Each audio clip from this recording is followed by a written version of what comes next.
No, estoy súper ilusionado y encantado de incorporarme a este club, que tiene un proyecto estupendo y muy profesional. Pero en entrenamiento, ¿qué es lo que has visto del nivel? Nada, los compañeros me han acogido súper bien desde el principio y el nivel ya lo conocía, que es una intensidad altísima y ya te digo, mucha profesionalidad. Descríbete como portero.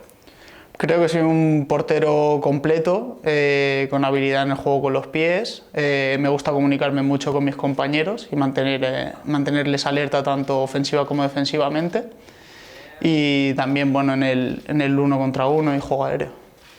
¿Qué objetivos te planteas tú para esta temporada? Bueno, a mí me gusta ponerme objetivos a corto plazo y trabajar a diario de cara a cada fin de semana. Obviamente todos tenemos ese objetivo de competición europea, ganar la liga a largo plazo, pero yo creo que yendo paso a paso se pueden conseguir grandes objetivos. No tan solo te incorporarás al primer equipo, sino que también a la base como entrenador de portero. ¿Qué te Sí, parece esta experiencia? sí, me parece muy bien. Ya tengo algo de experiencia entrenando a porteros o incluso en el fútbol femenino y tengo mucha pasión en enseñar todo lo que he aprendido a lo largo de mi carrera desde pequeño y con muchas ganas.